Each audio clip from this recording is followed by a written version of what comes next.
Hello, hello, hello, and welcome. It is a beautiful, beautiful Thursday. We are live here in San Diego, California. My name is Steven Cox. It's so good to be with every single one of you today. If you will, while we're just getting started, go ahead. I know we've got several people on the line now. So go ahead, list who you are, where you're from, what you teach, and that way we can all say hi to you. I'm here in the TakeLessons studios. We've got Maria and Keenan over there. Wave hi to them. We've also got Ashley in, our coordinator. What is going on? And we have got a great show for you today. Perfect, right there.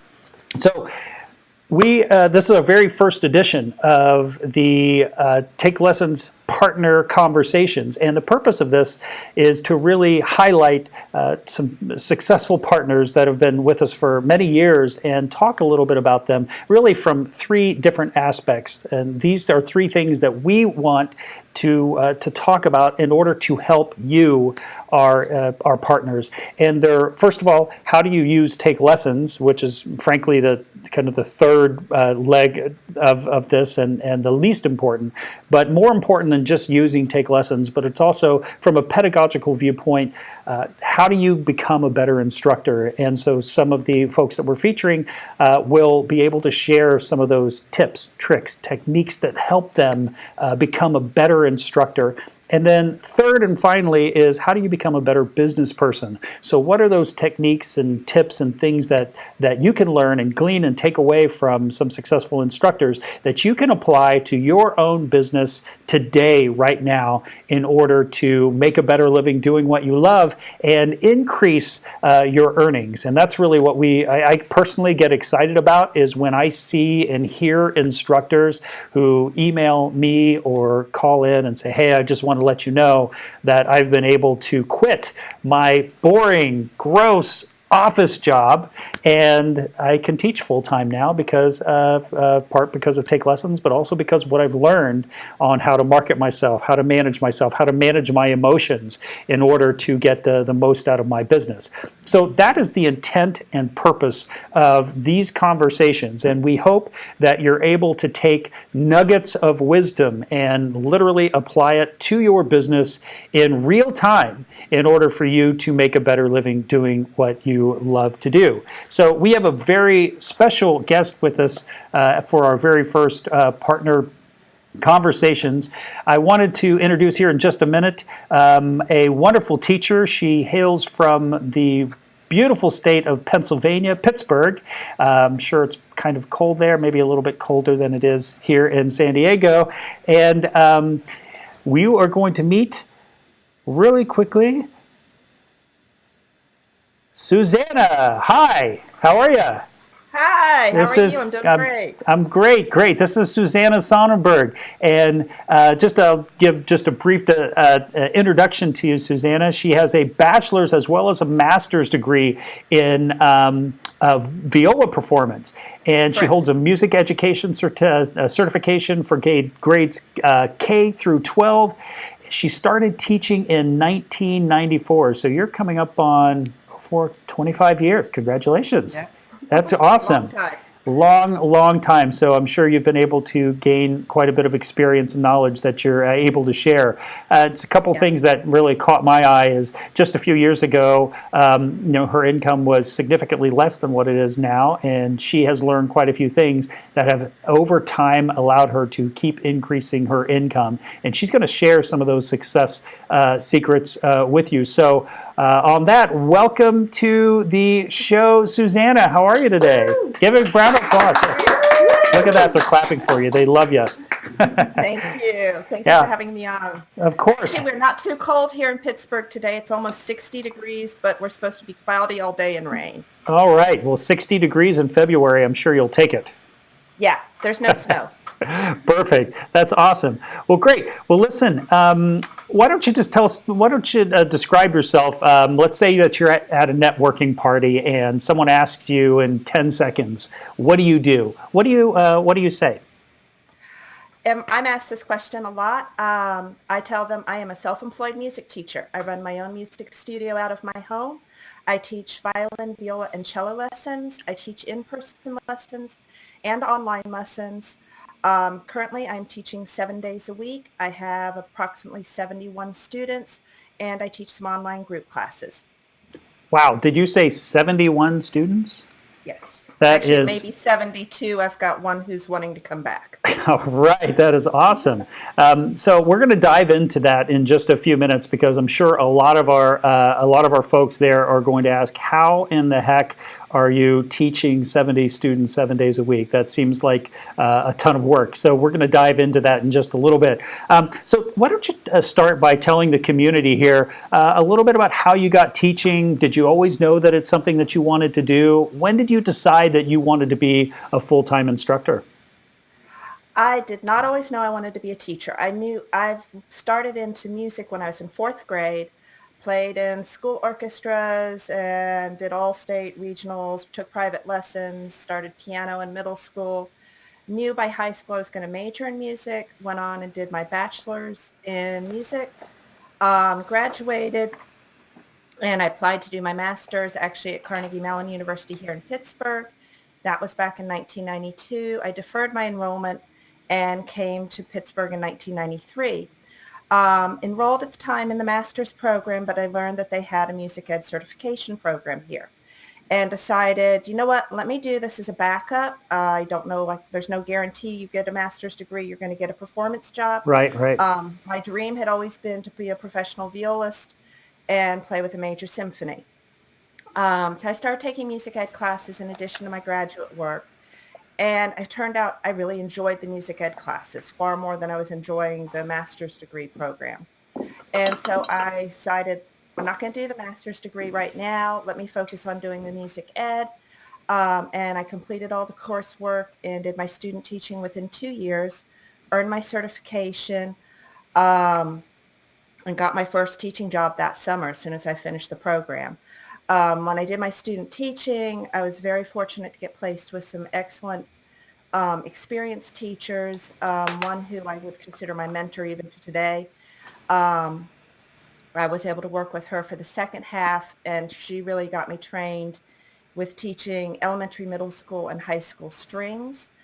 And when I finished teaching with her, she shared with me that I was her very first student teacher ever. She had been teaching 20 years at that point. She finally retired a few years ago after 38 years of teaching. And she told me, you have an innate ability that you're just able to listen to somebody play or listen to an ensemble, and you can diagnose exactly what's going on and you know how to fix it. And Wow. it's one of those skills that you really can't teach somebody. You just either do it or you don't. So, And so I got into teaching, and it's something that I combine my love of music, and I really enjoy working with people. that's great. It sounds So like you were able to find your strengths and then play to those strengths, pardon the pun. yes, exactly. That's great. Exactly. Well, teaching, is shared by all of the viewers out there. It's something that they also, I'm sure, love to do. Tell me something maybe about your best moments teaching. Best moments teaching. I've had many of them. Probably the absolute best one this past year was my spring recital. I did actually two recitals. I did first a student recital for my students in elementary through high school. I had approximately 20 students perform on that recital, and they just did an amazing job. I'm very fortunate. I have a student's family where the mother is a very accomplished pianist, and she offered to accompany all my students for free, which was amazing. And I was able to use a local temple here that had a beautiful grand piano and beautiful setting that we were able to rent out, and I had the recital there. I did that recital first, and then on the same day I did a short break, and then I had an adult student recital. I felt it Wow. was important to let my adult students have a separate separate recital setting from the students. Did the same location, but just did it like a hour after the students. Had approximately 10 adult students perform with that. And that was just really amazing to see adult students, some who had been playing only a few months to some who've been playing close to 20 years, get up and Yeah, perform something. Yeah, that's amazing. Just a quick question for you on the recitals. We get asked a lot about recitals and whether students or teachers should offer them for their student base. And again, obviously, we're speaking in this case about music, which makes up a little bit over half of our business. So, for those music instructors out there, perhaps you could answer this question: have you found that recitals have help your students either train better or stick around longer? What has been your Yes. experience with that? My experience with it is all of my students came out of the recital incredibly motivated. I had students who, I did my recital in the first part of June, so right before school got out. And then I had students who are like, you know what, I still want to keep taking lessons over the summer. Even though I'm going to be gone here or there, let me still schedule some so I can keep playing. And many of them got really motivated to keep progressing and wanted to be further along. I only do one recital a year. Trying to schedule 2 recitals for me with 70 students is just too much. Right. But one recital a year, and I'm currently working on scheduling the next one. Hopefully I'll have a date within the next week or so. But I have found it to be very helpful. It was wonderful with the parents of my school-age kids because they Mm-hmm. actually got to see what their money's going to. And Good they point. just saw, they could see their children be spotlighted and really see the growth they have made from, especially when the beginners where they start off and it's squeaking and scratching and you just kind Right. of going, oh my word, what have I signed up for?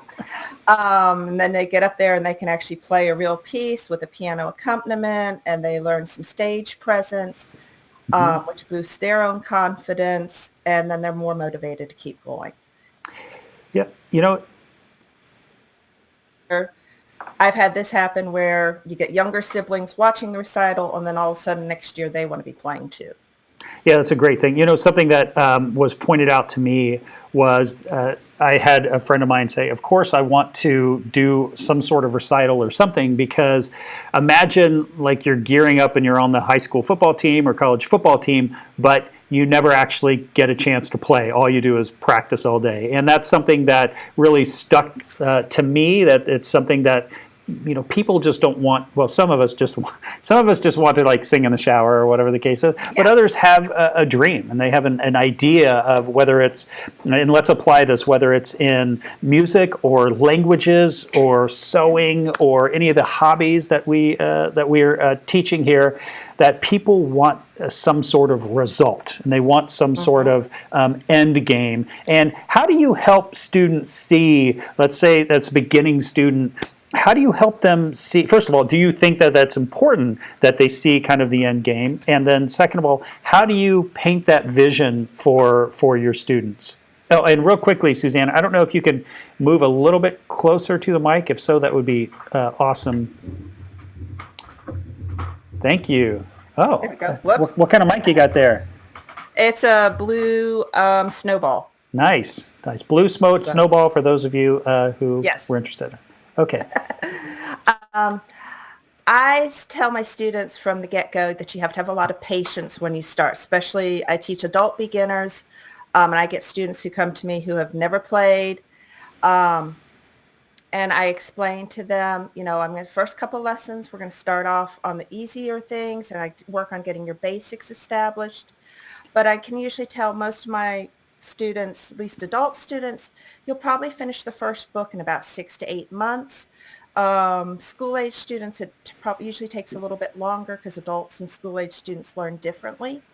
But I'm really good about telling students as we're progressing through, it's like, oh, you've been playing for, say, 2 or 3 months, and say you're up to like pages 20 or so in the book, I'll say, you know what, you made this week, maybe go back and look at pages 4 and 5 and see how easy they feel now compared to what they were when you were practicing them when you first started. Or I remind them, when we started the bow and you kept hitting every string except what you were trying to hit, and now you're able to stay on one string and listen to the clean sound you're getting. Or look at how nice your bow technique looks or your left hand technique looks. I try to give lots of reminders, and doing a recital helps them see that also.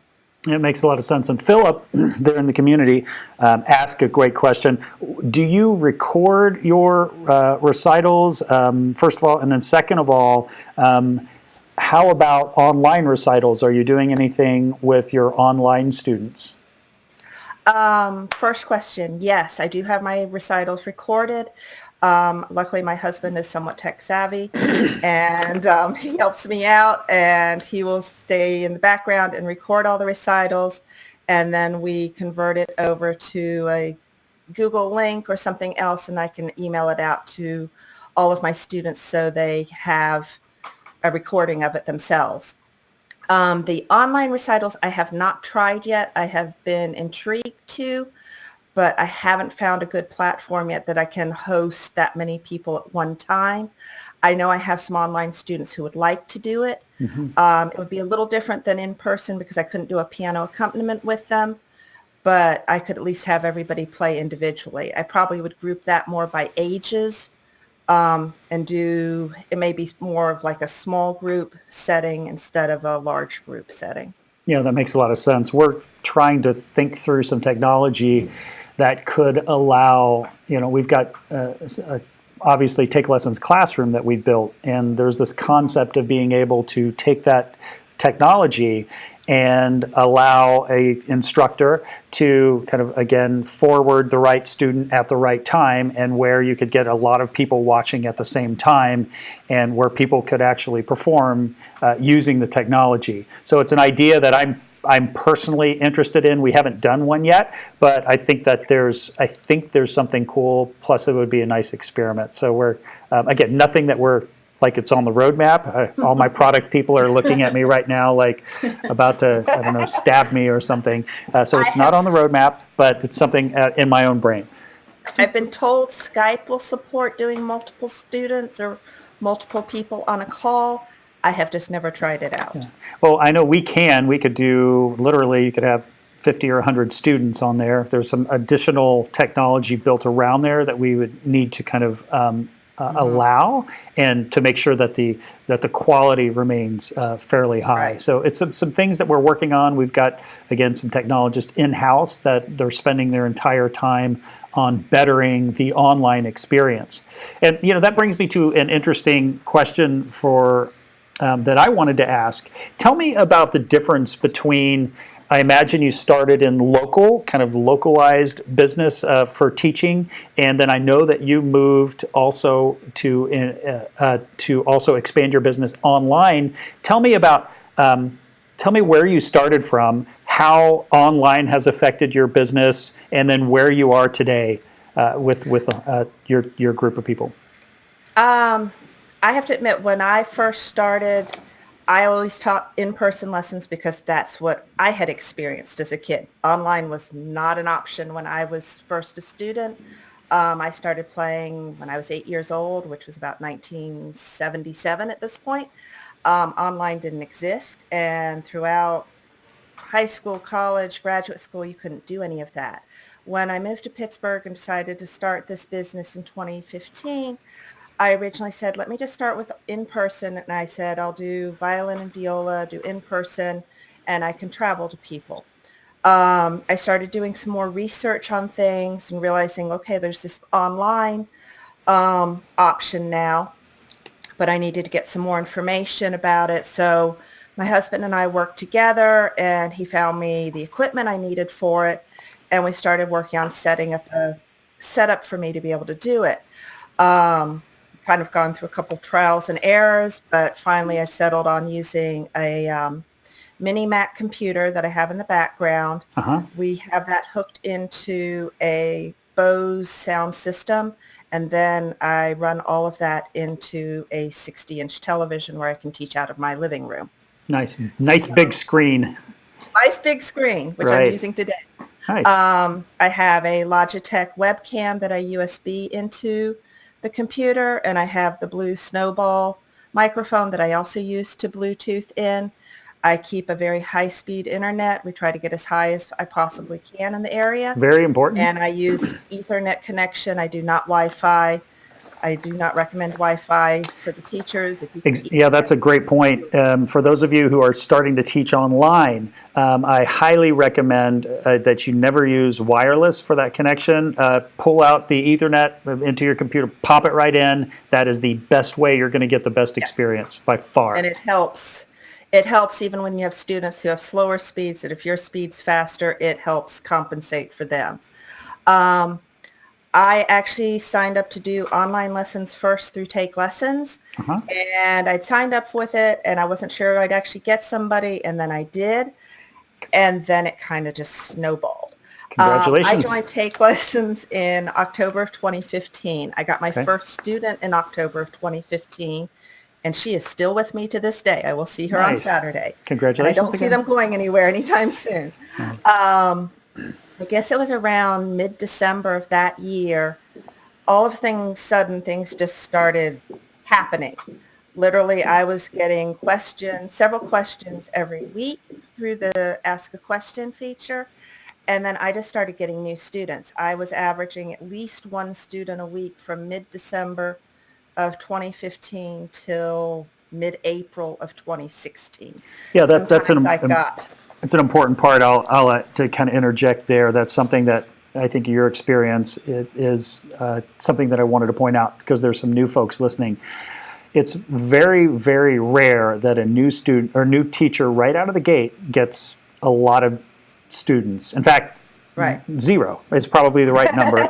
And the main reason is for a couple things. First of all, at Take Lessons, we want to make sure that the student has a great experience. And so we kind of test a little bit and see, are they answering the students back first before we kind of pile on students. And then over time, what happens is that instructor just continues to prove themselves, but also there's a lot of other instructors. And each instructor And I coming knew in that. is competing with the current people who are tenured and a lot of reviews. So it takes some time, and you've experienced that. So it took some Yeah. time, and then it started snowballing. You said, One tip I will share for new teachers is if you have existing people or current students, have them write reviews for you on the Take Lessons site, even if they're not Take Lessons students. That helps you get started so you at least have some reviews out there. I had some former students and former colleagues who wrote for reviews for me, and that helped me at least get a few base reviews on the site, and then I grew from there. great, I think part of the reason I had the growth was that I have a lot of years of experience. I taught public schools for 15 years, doing anything from elementary through high school, and then I've also taught privately for many years in between. great, So great.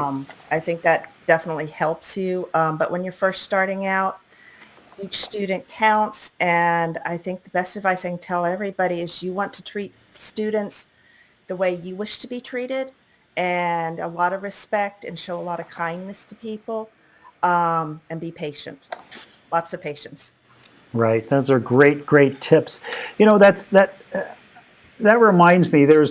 I've heard some instructors or had in the past even talked with a few that they have kind of this super kind of harsh way of dealing with students, and it's almost, I don't know, degrading to a degree, in my view. Have you experienced any of that, or have you found that to be successful, not successful? I do not That use that. right. I had one teacher years ago who was just not pleasant to me, and I dropped him within about 3 or 4 months. I did not Hmm. stay on with him. He's considered a very good teacher in the field. I just didn't mesh with him. I do my very best to treat students as individuals. I believe in building a relationship with the students so you earn their trust and their confidence, and they are much more willing to take risks and do things that they may not think are possible to do if you've built up some trust with them and built up their confidence. I currently have a student who just started with me back in December of this year. Came to me through um, actually my former teacher that I mentioned earlier. She thinks she's a horrible violinist, and she's not. But she really wanted to focus on learning how to do shifting and third position, work on her vibrato, and be able to play better on her violin so she's more successful in the youth orchestra she plays in. When she first lesson, she came to me, she was in tears most of the lesson because her Oh, previous teacher had been incredibly harsh on her uh-huh. and had broken down her confidence, and she was very concerned that I was going to be the same way, and she Mm, thought that I was just saying things to make her feel better, and that I was going to flip a switch at the next lesson or a couple lessons down the road. right. And I've just said, no, that's not who I am. You can't compare me to the last person. Just give me a chance. And so she came back the next week, and it was Hmm. still a little tense, but it was like slowly made a little progress. About third or fourth lesson in, all of a sudden she realized, okay, Susanna isn't my old teacher. Uh, And, I always stay just calm with her. I've had incredible amount of patience with her, and it's already starting to take effect. She came in last past week, and she was like, I can't do this. And I mm. said, okay, well, let's try it. And by the end of the class, she was doing it. Yeah, that's She was wonderful. able to So do it's things. Yeah. So what I hear you saying is that part of that role is encouragement. So many people don't get started or they quit because, Mhm. again, it's a lack of self-confidence or they don't know that they're any good. And frankly, learning to play an instrument or learning to learn a language or what have you is fairly difficult. And Yes, it so is. that sort of encouragement is super helpful for those students, and you I found that. have That's great. I have adult students who love working with me because they say I'm incredibly supportive. I have a couple of them who kind of think I'm their therapist. I'm not trained to be a therapist, Right. but I try to be a very good listener, and I'm respectful of that. Everybody has a life outside of their lesson, and Right. that you have good weeks and you have bad weeks. And sometimes you have students who come to their lessons and they haven't been able to practice, and they're like, I'm so sorry, I didn't get much done. I'm like, it's okay. I'm going to meet you where you are and take you, and let's make it productive Mm. use of our time. And next week's a new week, so let's just set a new goal and go from there. Yeah. So meeting students where they are, it's a key component. Yes, you Suzanne, have to I do want to that. switch gears a little bit and let's talk a little bit about business. And I know that we're getting Yes. some questions through. I see some questions on the board about, and I'm sure that Ashley will feed me a few. But I'd like to talk a little bit just about business and switch gears on there. So let's talk. Do you mind if we share your earnings this year and kind of No, where you've go been right ahead. and where you're going? Okay, so in 2016, Susanna, let's see here. Yeah, 2016, it looks like earnings were $39,000. And again, the average earnings that we've been able to find from our surveys just on generally for instructors is somewhere between low end 28,000 up to around 45,000 on average. And then in 2017, just a year later, you increased from 39K to $79,000. That's a giant jump. And then 2018 looks like you're on track for possibly six figures. I'm hoping for that, but I don't think I'll get that high. I have confidence in you. I think you will. So I'm working hard at it. All right, that's great. So, Um, what's the secret in earning that much? What do you think some of the secrets are? um, First off, I work hard. I'm not going to say I don't, but I am also doing my dream job. When I started this, it was a bit of a risk, but I said I'm going to do this full time, and I opened up my schedule so I had a lot of availability. I do teach during the day, pretty much every day. This is one of the few mornings I'm off a week. Um, but most of the time I have morning students. I'll have some early afternoons. Sometimes it's adults. Sometimes it's homeschoolers. I have a few students who may live out on the West Coast and I'm East Coast, and they will actually take their lessons before they go to school in the morning. We'll talk about some dedicated students.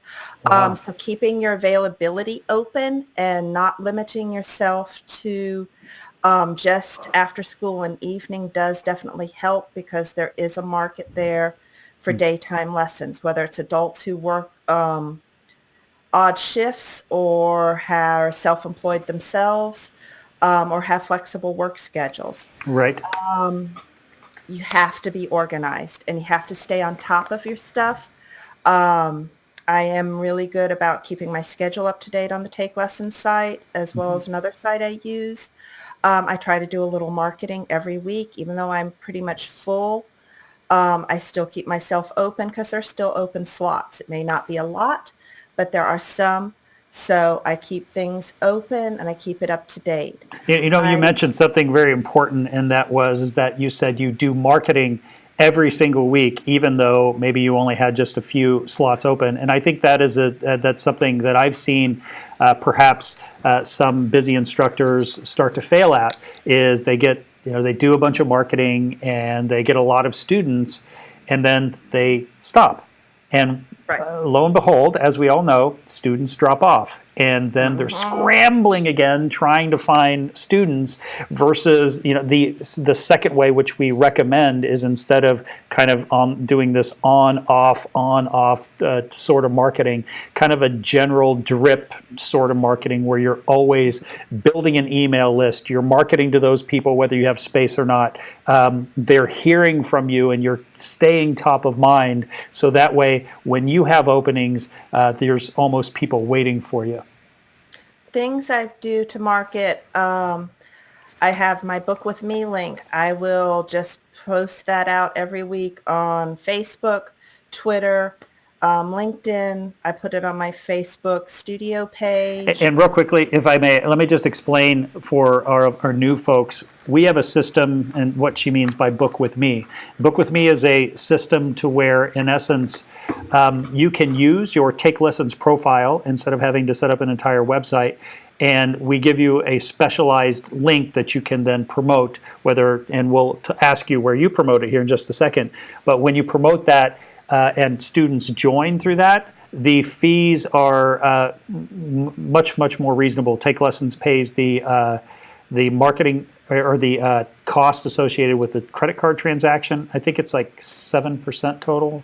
7%, so 3% plus 4% for just for administration fees. So it's not the tiered structure of us finding a student. Because you found the student, you immediately Right. get to experience a much higher level of pay. But go ahead. So where do you promote this?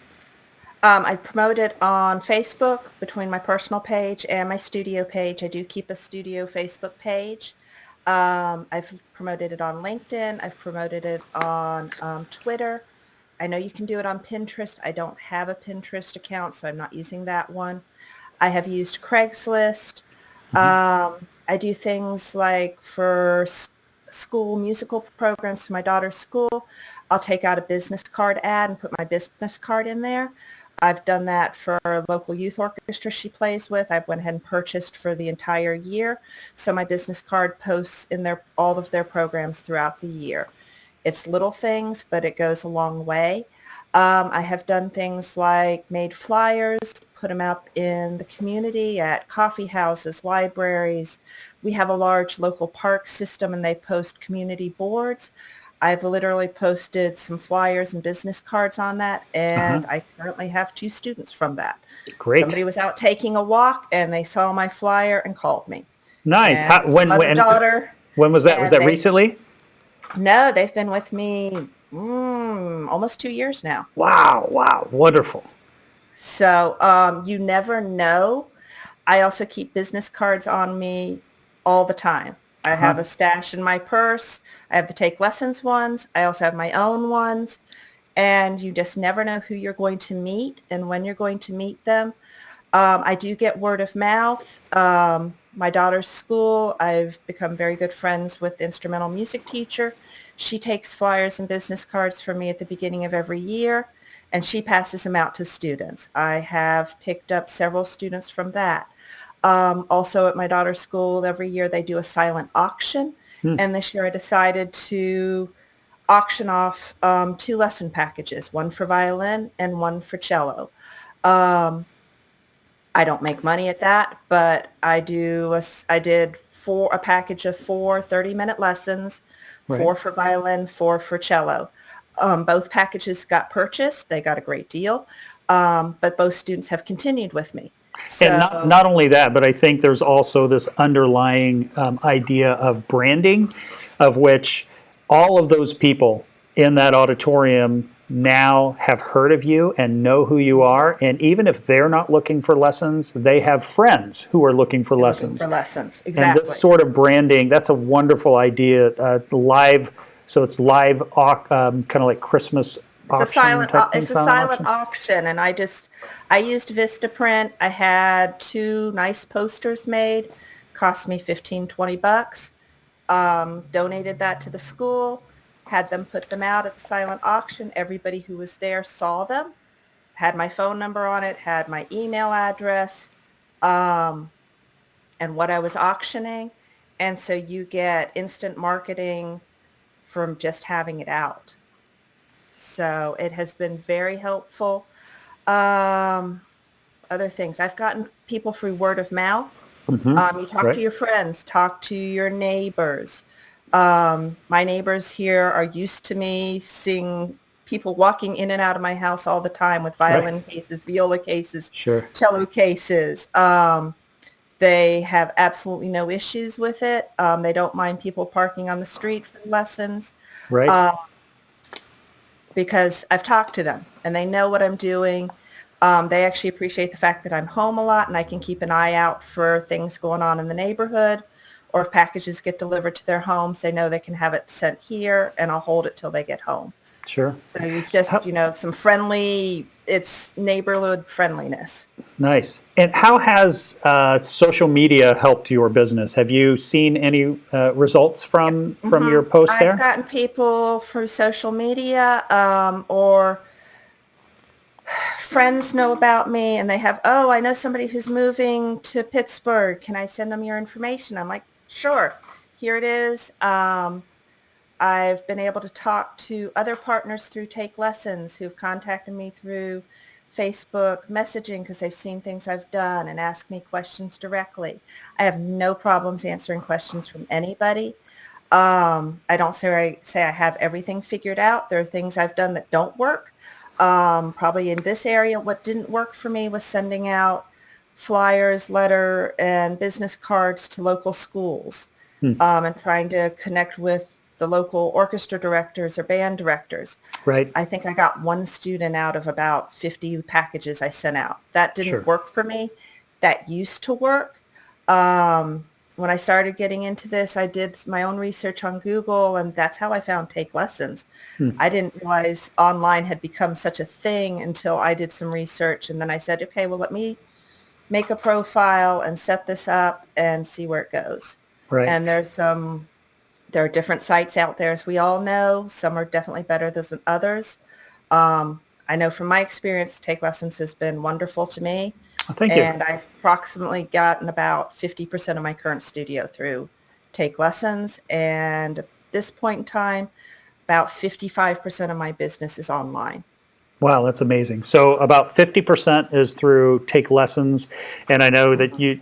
So as a point, I want to make this out. Something that I always encourage everyone that we speak with in our community: Take Lessons should never only be your single source for students. If so, No.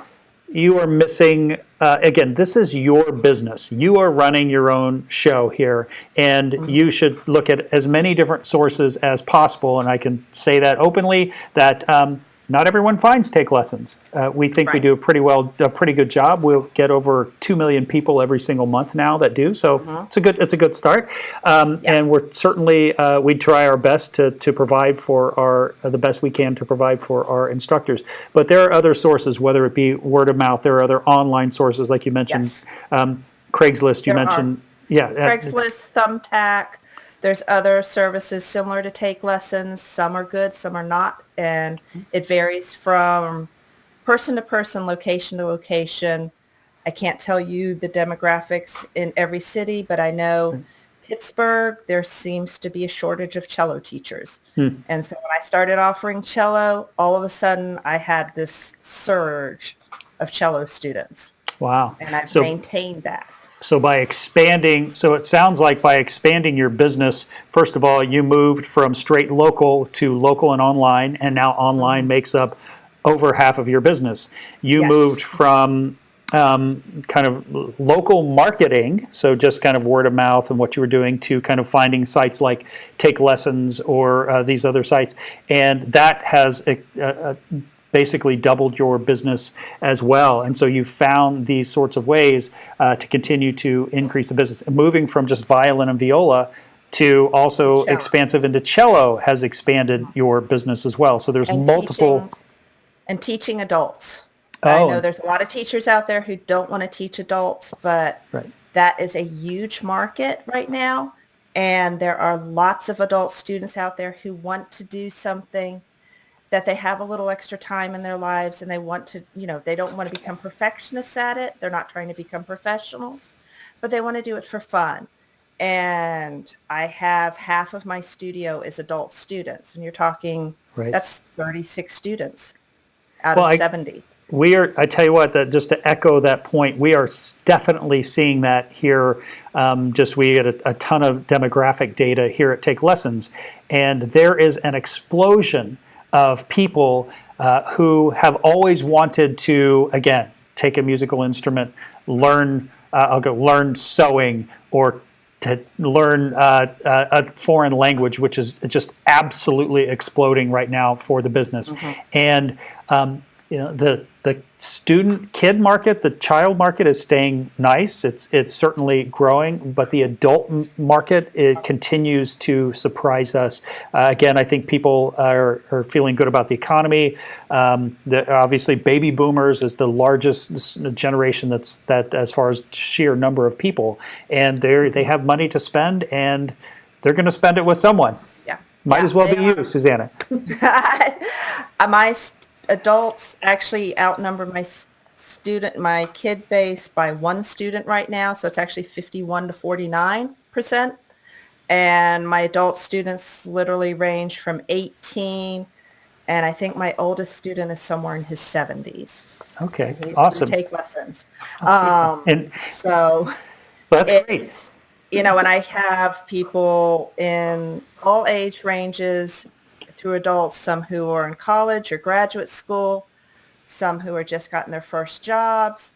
I've got somebody who's expecting her second child, some who are getting married or just got engaged, others who are empty nesters. You never know, but they are out there and they want to learn. And teaching adult students is just as rewarding, if not more rewarding than teaching kids. And I love teaching kids, but I love my adult students just as much. That's awesome. Well, we're gonna open the floor here to questions in about 4 or 5 minutes. So if you are online and you have some questions and would like Susanna to answer for it, be prepared now. Go ahead and type those in. And about 10 till, we're going to open that up for questions. So for the next couple minutes, why don't we talk a little bit about just using Take Lessons? And again, there are a group of folks out there, they're brand new partners, they've currently joined. What words of wisdom would you share with our new partner members out there? Okay. First thing you need to do is have a good profile picture. You want a picture of yourself looking straight at the camera with a nice smile so people can see who you are and see your personality. I highly recommend putting an intro video on. It can be like 2 or 3 minutes where you just talk about who you are, what you offer, give them a sense of what your style is going to be like as an instructor. And if you can, give them a little sample of what you do. For me, it would be playing something on one of my instruments, but it could be anything. Show them your artwork, show them some examples of your arts and crafts skills, or speak in a foreign language, depending on what you offer. You need to make sure your profile is complete. Put down every little bit of experience you have, especially if you're starting out. It doesn't matter how small it is, but if it shows that you have been a teacher or worked in some kind of instruction capacity, put it down. and detail as much things as you possibly can. I know I've had a lot of students tell me that they like the fact that I had so much experience, and that's one of the reasons they wanted to work with me. Um, so keep your profile complete. Your availability, open up as much as you are willing to give. If you're willing to teach, I mean, my profile is pretty much anywhere from 8 a.m. Eastern time, Monday through Friday till about 9 o'clock, Monday through Thursday. I do stop at 7 o'clock on Fridays. I'm available for lessons. You can look at my availability and you'll see, oh, there's a whole lot of stuff blocked off, but I still have stuff available. I also teach on the weekends. How I don't burn out at it is I'm very careful that I make sure I stop at certain times. Uh-huh. And when I do stop, I stop teaching and I just turn it off, and somebody sends me a question or something, I'll answer it first thing in the morning, but I make So sure I respect my boundaries. that's great. That's a perfect point I wanted to make on that, is that you can stay extremely motivated and push really hard, but know when you turn it off that you can turn it off and recharge. And a friend of mine he explained this to me this way. He said, think of yourself, and I'll say this to Susanna as well as all of our instructors, think of yourself as an athlete. And athletes, not only are they paid to perform, but they are also paid to rest, right? And so, if you think about it, they work really, really hard, and then they take time off, and they sit in ice buckets or whatever they do. I don't know. I'm not an athlete. But they take the time to rest so they can recoup and be refreshed both mentally as well as physically every single day. And I think that's important for all of our instructors out there, is like, give it everything you have, and then take a chance to breathe afterwards. Yeah. Don't be afraid to take time off. There's absolutely nothing wrong with it. Your students will understand. I'm just good about giving them notice. I make sure I communicate that, hey, I'm not going to be teaching here, or I'm not going to be teaching there, so students know. Other things that new partners can do is get involved. Be part of the Facebook page. Ask your questions.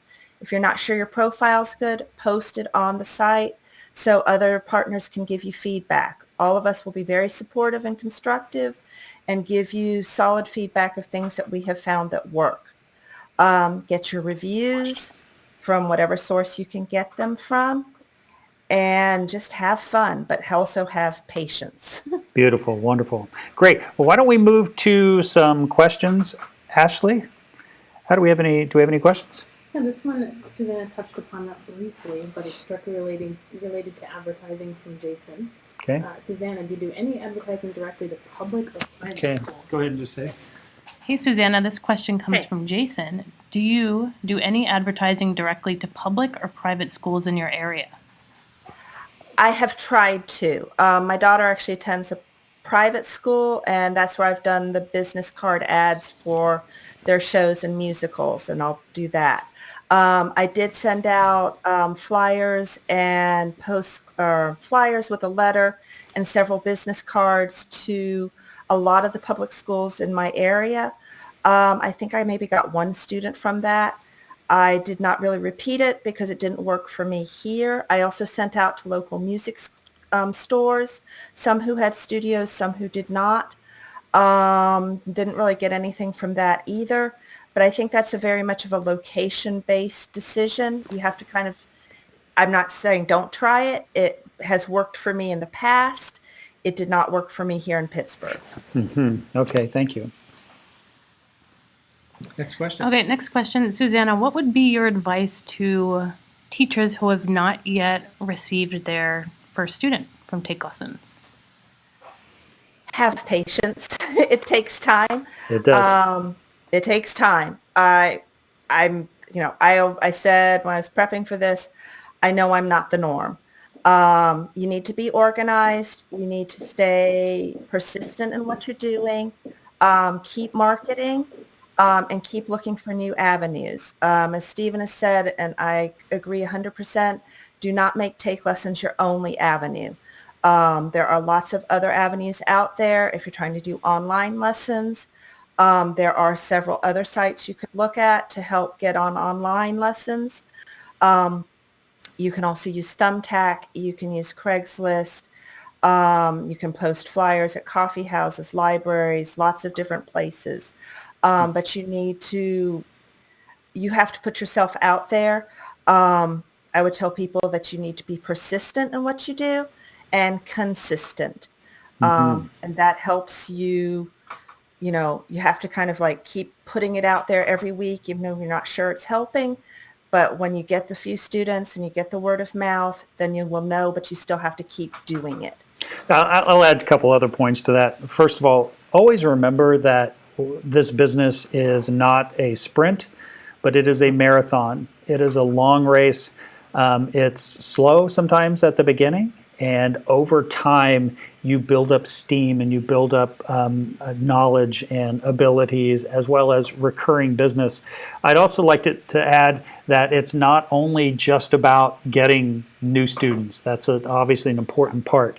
But if you focus most of your time on creating those milestones for students to where they can see themselves continually progressing to where they stick with you longer and longer and longer, you don't have to replace them.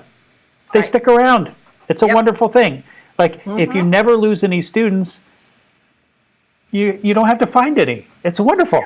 And so the more that you can focus on how do I make my business about giving incredible results for students, the more success that you're going to have, and it's going to be quicker as well. You have to individualize your lessons to each student, and you need to treat each student as a person, and not just like take into consideration their lives and what's going on for them, and make it a positive experience, even if they haven't practiced as much as you want them to. Or they didn't do the homework you gave them. Instead of getting frustrated and upset about it, it's like, take it. And my grandfather used to say, if you've got lemons, make lemonade. That's right. So make some lemonade with the student and make it a positive experience for them, and have some flexibility in what you do. And the students greatly appreciate that. I can tell you the feedback I get from my students is they are very appreciative that I'm flexible within a lesson. I know if they come in and tell me they're having a bad week, and I'm like, okay, we're going to work with this, and still, I want people to leave either the online experience or in person feeling like, okay, this was a good use of my time. I feel better. I've made some progress, even though I didn't get as much work in. Susanna still thinks I'm wonderful. Right. And, I do a lot of trying to build up people's confidence within lessons, because I understand learning a new instrument can be difficult for people, or coming back to it after you haven't played for 20 years is difficult. And you have to just learn to be supportive and constructive in when you give feedback to students, and not destructive to students. Makes a wonderful, wonderful point. Ashley, next question. Another one from Jason. What percentage of your students are through Book With Me? Actually, only a small percent. I think I have about 2 or 3 at this point with Book With Me, but I still use it as a marketing because it still helps get your name out there. But I have gotten some. I've also had some students where I've gotten siblings, and the parents just add on the sibling through their regular TakeLessons account. And so you think about that 2, 3, 4 students, it doesn't sound like a lot, but if you've got a studio of 70, that's 5% of your business. And in essence, if you do it versus don't do it, you just increased your pay 5%. You just gave yourself a raise. That's the way I look at it. It's pretty cool. And I look at it that it works. And I also do productions. And you do what productions? I also use the promotions through TakeLessons. Promotions. Right. And I'll comment on that real quickly. If you're not using promotions, guys, I don't know how more plain I can make this. You are missing business. Folks like it. They want this. Again, what are we trying to do? We're trying to overcome student fear of booking, of getting started, and promotions as a way for them to get started with their initial package for cheaper than what they could normally. We eat part of that discount on your behalf as well, so we're happy to do that for you. But it's something that's working very, very well. If you're not part of promotions, I don't know what to tell you. you're missing I've out. probably gained at least 10 students from promotions. At And least 10, if not 15. So here's at the this key. point. Here's the key. If a partner, if a teacher is really good at keeping students, promotions work great. If they're not, it's not going to work for them. So first of all, make sure that you're a partner, a student, a teacher who knows how to keep students, retain students long term, and if so, promotions are going to work brilliantly for you. Yeah. I think I've only lost one promotion student at this point. Great to hear. And- And we've heard sometimes it's like, well, you know, I don't want the students who are just looking for kind of like cheapo lessons. Well, that's why we make make them is a harsh word, but we basically make them buy a 5-pack. We want to know that they're serious for your time. And I don't mind giving someone a little break to ease their fear, so as long as they're also willing to pay up with a credit card. I think that's a fair trade, and it's something that we try to look out for our partners, because obviously we don't want a bunch of students that just kind of stick around for a lesson either. But that's not the case with these students. We're finding that they stick around just as long. Any other questions? Props from Rena on promotion. She said it's awesome. Oh, it obviously works for her. Great. Rena also says that it's working great. And who else we have? Oh, hi, Jason. Hi, Francesca. We got a whole bunch of people in there as well. So I think let's check our time here. Oh, we're at 10 o'clock. We are ready to close up shop. So listen, first of all, Susanna, I really wanted to thank you for your time today. You've shared some wonderful wisdom with both our tenured instructors as well as those new people who are here. And so thank you very much for your time. It's been wonderful chatting with you. Thank you so much for the opportunity. For those of you out there, and I know I've talked to several of the partners you've mentioned, the other thing I would tell people is take advantage of these opportunities through TakeLessons. I know I've been a beta tester for several different things. I teach for TakeLessons Live. I helped write curriculum for it. Please take advantage of the opportunities that TakeLessons gives us, because they do help you, and it does help you do this. I am very, very honored that you asked me to do this today. I hope it's been helpful to everybody.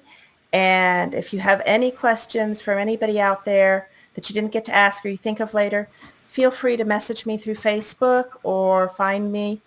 I will happily have a conversation with you. Great. So if you have more questions, contact Susanna. She's in the Facebook community here. She would love to help you out any way that she could. So thank you again. It's been wonderful chatting with you. Thank you. All right. Well, listen, guys, thanks so much for attending. It's been a great hour. We always love when we get to spend time with our awesome instructors. Thank you again. If you enjoyed this, make sure that you leave comments over whichever way, I'm not sure, over there in the comment section. Let us know your feedback. If you enjoyed this, if it's something that you liked, that you were able to gain wisdom and knowledge from, we will do more. And let us know. Give us some love if you do. We really appreciate your time, and thank you so much. Look forward. We've got some great things on the horizon here at TakeLessons, so look forward to those. And I hope that you have a wonderful Thursday, a wonderful weekend as well. Thanks so much, and we'll talk to you soon. Bye-bye.